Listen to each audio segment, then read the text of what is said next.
I've really been enjoying that meme format that says like things I would tell an XYZ person if I wasn't afraid of hurting your feelings, which is rhetorically interesting for so many different reasons. But let's consider this as things I would tell an AP Lang teacher or an AP coordinator in a building that might hurt your feelings, and I don't care. That's fine.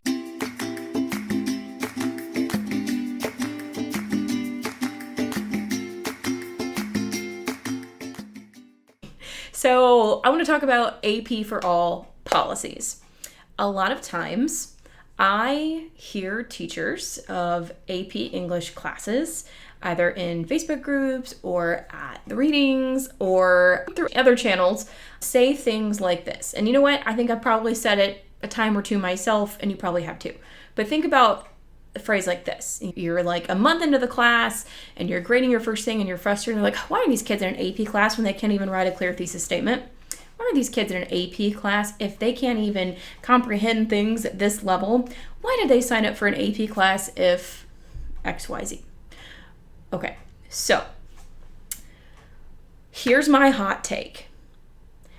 Anyone who is willing to sign up for an AP English class, I can't speak for the math and science people, but anybody who's willing to sign up for an AP English class should be allowed to try, should be allowed to take it. And I know that a lot of the times those decisions are out of our hands as teachers. Those belong to the guidance counselor, or there's some sort of guidance document for the district or the department. Or I've even seen schools that literally it says AP track, non-AP track. And when your train is on the track, when you're 14 years old, that's your destination. So here's why I have come to believe that everybody who wants to try AP language, that's been my primary one, should be willing to try. And I think about a particular kid that I had maybe my third or fourth year of teaching. My school did not have a pre-AP program. We had some honors classes, but there was no set track that went to AP. And this kid was not in honors. He was not in the regular grade level junior English class. And he was in the co-taught with a special education teacher level of English 3 and had been for English 1 and English 2 as well. And a lot of people discouraged him from signing up for an AP class. And they asked me about it, and I just kind of met the kid in the hallways, and he just had a great energy about him, was really enthusiastic and curious. And I still let him try. And so he got into class, and I asked him, why do you want to take this class? Do you want to go to college? He was like, I'm not really sure about that. I don't think I'm going to go to college. He was like, but I heard that you're a really fun teacher and that you really care about your students.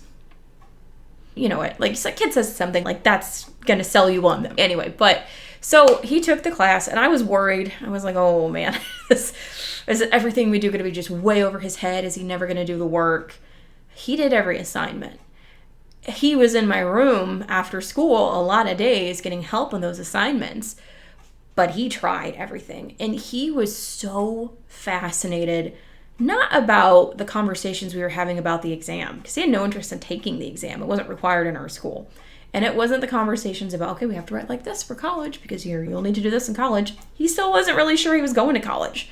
What he loved was how connected to his reality the class was. Because we weren't looking at literature, which he really hadn't connected with very much in his other English classes. We were looking at real world stuff. We were looking at things on social media, things in videos, things in the news, things that were real in the world.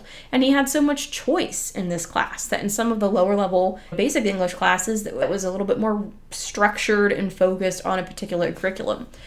But he had this freedom all of a sudden, and he just ran with it, and he absolutely loved the class.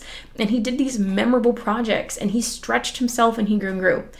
I'll be honest, I'm pretty sure he got like a D in the class both semesters, but he was fine with that. And I want kids to do great, but great for him was pushing himself, making new things, trying new things, learning to see the world in a new way, all of those like truly core central skills to an AP class that transcend whether or not a kid takes the exam or goes to college or becomes an English major. And I hope that kid is doing well. I honestly don't know what became of him, but I do know that our year together was transformative for him, and it was also transformative for me. Because at that point, I stopped worrying about the level of student, if you've ever heard that phrase, that was coming into my room, and just started worrying about the individuals that were in my room. Because you know what? You're going to have kids all the time that are on that track, but they haven't done a thing by themselves independently because their parents have written all of their work, or now AI's written all of their work. It's what do they want out of the class, and how can you help them get to that point? And while the majority of our kids are always going to be on that path of looking to do well and continue their education and go to college, and that is a beautiful side effect of teaching this class well, is that they have those opportunities, because we have this unique thing where we often have way more freedom in an AP level class to craft the curriculum in a way that can be, if you make it, relevant and engaging to our students that are on the cusp of adulthood and about to have to think by themselves entirely for the first time in their lives. How can we support them in those lifelong endeavors, not just in the bridge between high school and getting into their college of choice or getting scholarships or things like that? I just want you to push back on yourself and maybe on other people in your department, or if you have any any way of influencing those governing bodies, whether it's a guiding document or the guidance counselor's recommendations of who goes into what next spring for your class. Consider anybody who is willing to try, and by the way, that doesn't mean like just sign up and see what happens, that knows the level of work but is willing to take that on and can explain why they want to take that on. Welcome them in. And if you are going about the class in a way that is fun and relevant and engaging and really out of the box of that traditional, okay, we read a dry text, we study it, we write an essay, we move on model, you're going to find that kids want to take your class. And while it took me a few years to realize what a blessing that was, because I was honestly just so overwhelmed when my numbers jumped, I realize now that was the customer feedback I really needed, was that they were signing up in droves to do this because they were getting something out of it and they were telling their friends that they got something out of it as well. So that's my little rant about why I really believe in the AP for All policies on the English side of things. Feel free to tell me why I'm wrong in the comments. I'm sure you will. But if you are interested in, I don't know, somebody with this mindset coming into the class that's taught it for a long time and continues to teach it, let's connect, subscribe, find me at _English_DEPT on Instagram, where I very rarely post, but probably just subscribe on YouTube. You can find me here and I will share thoughts. And also every single day that I teach AP Lang, I'm trying to put a video up about how I teach it day by day. Thanks for listening.